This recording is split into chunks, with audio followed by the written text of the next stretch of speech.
Hello, fellow cyborgs. Today I'm going to catch you up on what I've been reading this year, which is uncharacteristic of me, that being YA fantasy. We're going to go in least to most enjoyed order. So to start us off is Pet by Kweke Emezi. This is a much beloved book on BookTube, and I feel like it's my fault that this didn't connect with me. This is a very short YA novel about a trans girl named Jem who lives in this utopia where all of the monsters, including the systems of racism, have been removed from the world. She, however, awakens something called Pet, who tells her that actually not all of the monsters are gone. I found the writing style and how this world is presented to be presented very simplistically. However, fairly soon in the book, you realize that Jem is supposed to be 16, so I had this really conflicting attitude of, is this book geared toward a younger reader, hence this simple language and simple explanation of things? Or is this a book geared toward older readers, in which case,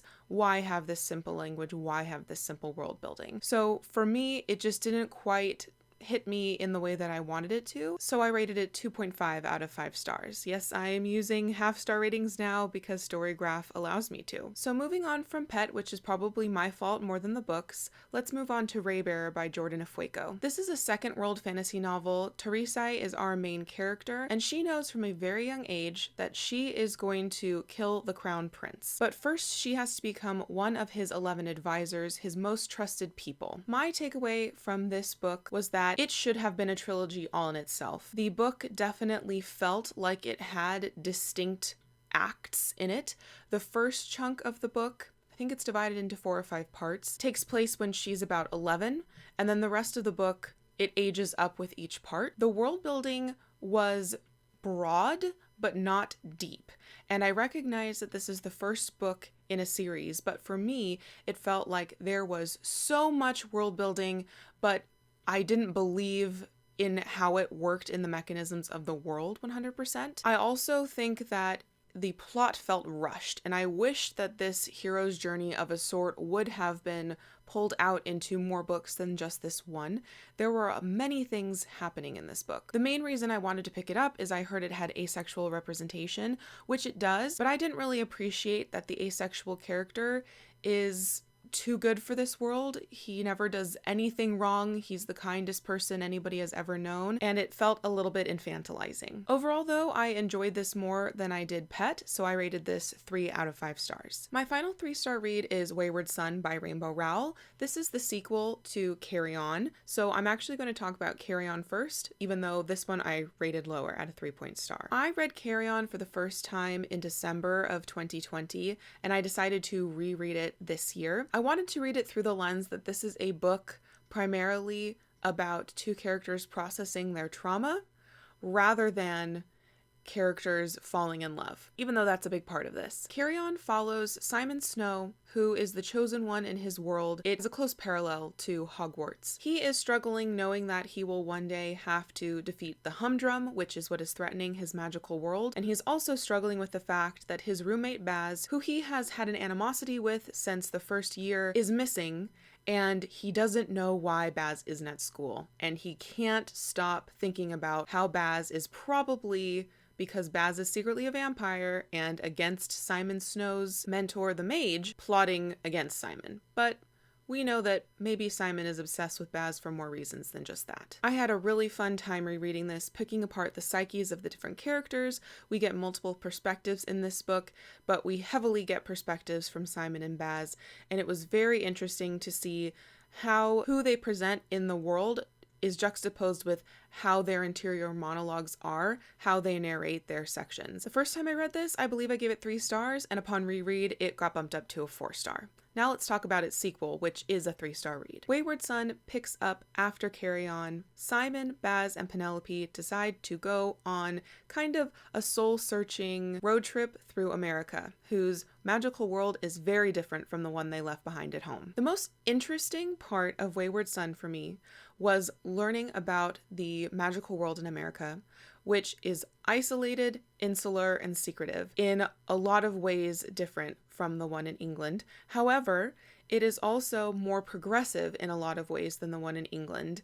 It seems like the one in the UK, not just England, I suppose, is a lot more hierarchical, and it is a lot more of divided factions of territory in America. So it was interesting to hear more about more magical creatures, more about a different way of there being a magical world in America. My main complaint is that some of the decisions and the behaviors that our main characters make in Wayward Son are incredibly reckless and seem to be very much outside of their character, and it bothered me that there were no consequences for their actions. It seemed wish fulfillment-y in a way that, like, Raoul didn't want to have to deal with the consequences. Add on top of that, there being strained relationships between the three main characters, and it just made for a actually pretty nerve-wracking time. So definitely did not enjoy this one nearly as much as the first book. I don't think that upon reread there's more to unpack either, but I did pre-order the third book, which will come out very soon, and I am eagerly anticipating it. Next, let's talk about The Good Luck Girls by Charlotte Nicole Davis. The Good Luck Girls takes place in a dystopian Wild West world in which good luck girls are sex workers brought to these, in essence, brothels against their will and forced into this labor. The story really kicks off when one of the good luck girls, who has recently been promoted to a good luck girl, she previously was just working as a house domestic. On her first night as a sex worker, she accidentally kills the person that she's supposed to be servicing and then has to flee with her sister, friends, and an unlikely companion. The really awesome thing about the Good Luck Girls is the world building. We also have a dash of lesbian and potentially asexual representation among our motley crew, which I really appreciated.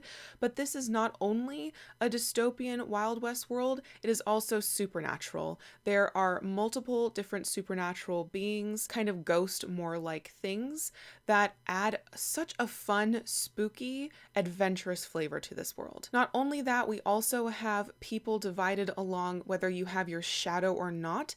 There's a certain group of people, I don't remember what their name was called, in their ancestors' past were cursed and therefore they don't have shadows. So this means that they are second-class citizens and visually second-class citizens. And it's not directly along race lines, but it kind of matches up with it, and it's definitely a commentary on race. The Good Luck Girls also have these facial tattoos. Each brothel has its own theme on the tattoo, and whatever tattoo you have, that is your name in the brothel to further divorce you from your identity. A lot of them are sold into the brothel. And these tattoos cannot be covered up. They have a magical quality to them where if you try to cover them up, they will burn and you can't ignore them. I really liked how the full system of subjugation and awfulness was thoroughly embedded within this world. It was incredibly believable how these girls, how these young women found themselves to be in these situations. This was an adventure, it was fun, it was well thought out, I enjoyed the characters, you got to learn a little bit more about them. As they travel, you learn more about the legends of this world. I also pre-ordered the second book, I believe it's called Sisters of Reckoning, and I'm eagerly awaiting its release, I think later this month. I gave The Good Luck Girls 3.75 stars. Rather earlier than expected, I read A Song Below Water by Bethany C. Morrow. This was upon recommendation of one of my subscribers who suggested I try the audio, which is narrated, let me read it, Andrea Lang and Jennifer Harrelson. They both did a very good job in the audio. I do recommend the audiobook. This is the story of Tavia, who is a siren, not traditionally a mermaid with a tail, but has an ability to control people with her voice. This takes place in a urban fantasy world where sirens and other magical creatures like sprites and gargoyles truly do exist. However, some of them have more rights than others, and sirens, since they are predominantly Black women who are sirens, they are severely prejudiced against in this world. So Tavia is trying to navigate keeping her identity a secret while also getting the support from her best friend Effie,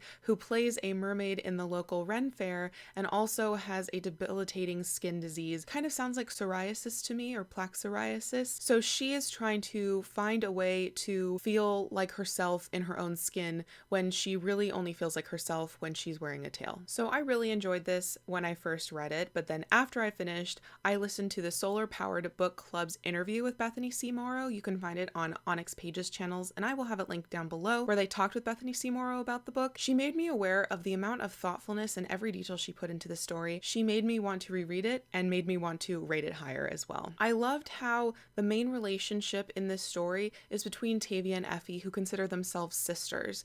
It is definitely a sibling relationship book that is the main thing. There are a couple romantic plot lines, but it's not nearly as important as their relationship together. I also enjoyed how in this urban fantasy world, we definitely have a speciesism going on where some magical species are prejudiced over more than others, but then we also have racism as well. That is still something they are dealing with, and the intersection of those things is really thoughtfully portrayed, and it just blew my mind. It is definitely a topical read, but it is also a plot that kept me guessing at every turn. I could not anticipate where this was going, and I really appreciated that. So 3.75 stars, and I bet you I'll rate it more when I reread it in the future. Next, let's talk about Junauda Petrus's The Stars and the Blackness Between Them. This is not technically a fantasy, but it does have elements of magical realism in it, and I wanted to include it in this video just so I knew I would talk about it. This story centers around two characters who meet up in Minneapolis. Mabel is a Whitney Houston loving teen who grew up in America and recently realized that she might be gay. Into her life walks again Audrey, who is the daughter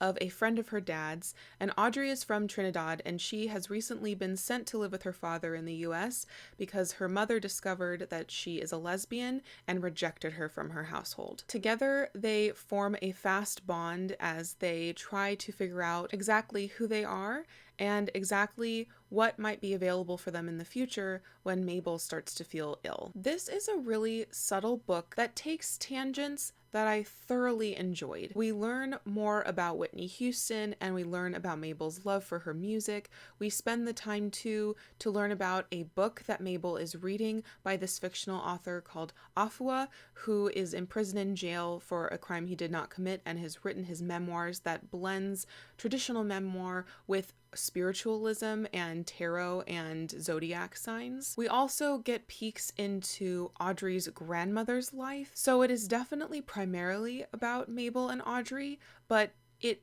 gives itself room to breathe into this world that is very cozy, welcoming, and full of things I want to know more about. It's written beautifully, and the only complaint that I have is its fairly ambiguous ending, which caught me by surprise. But this overall was just a lovely read, and I rated it 4 out of 5 stars. And finally, this is Cemetery Boys by Aidan Thomas, one of my favorite books of the year. This follows the story of Yadriel, who grew up in a Brujeks family. His family have responsibilities to the dead. The men of his family are given ceremonial daggers, and they are responsible for making sure that the spirits don't turn evil and for helping spirits pass on. And the women of his family have healing abilities through their ceremonial rosaries. Yads has always known that he was a boy, but his family does not accept him yet. This is about Yad's journey to show to his family where he belongs in his family's culture, while getting sidetracked by helping a ghost named Julian, who really doesn't want to be dead. The timeline of this book approaches El Dia de los Muertos and talks about the traditional foods and specifically the Brujeks tradition surrounding this day. I really loved hearing about the Brujeks culture. It was rich and thorough world building that I had never read anything like before, and I need to see more of. I loved how the character of Julian, at first you feel like you know what sort of person he is, and it's somebody that most people would have a negative opinion on, but slowly as the book unfolds, you realize, or at least in my opinion, I read him as being neurodivergent, and you also realize that he too is part of the LGBTQIA plus community, just like Yads. Yads is a trans young man, the author is a trans man, and the narrator of the book, Avi Roque, is also a trans man. I loved how the production of this book had full representation of the author and the narrator. I loved the slow burn of Yads and Julian's relationship, and I also loved how Yads is not the only person in his family to be kind of an outsider. His best friend Maritza, she has chosen specifically not to engage in the healing powers of her community because she's vegan, and the healing rituals require the blood of animals, which she refuses to engage in. It's a nice juxtaposition, but it also means that Yads isn't completely alone most of the time. I could tell where this book was going plot-wise from pretty early on, but that did not diminish my enjoyment of the story. I was relieved that the finale of this book did not have a Deus Ex machina reason for the things to work out the way that I wanted them to work out. It's all embedded in the text like breadcrumbs, and it was so satisfying. I rated Cemetery Boys 5 out of 5 stars and needed to buy my own copy to support the author, but I don't know that I would ever want to not listen to the audiobook. So those were some of the YA fantasy that I have been reading recently. A lot of them are rated really highly, and that's why I keep picking them up, and it's been really fun to explore a genre that I had previously neglected, fantasy specifically, but then also under the umbrella of YA. Please let me know in the comments down below if you have any YA fantasy recommendations, specifically those with LGBTQIA plus representation, because that is definitely my jam at the moment. Thank you so much for watching, and until next time, read Cemetery Boys and continue to be lovely.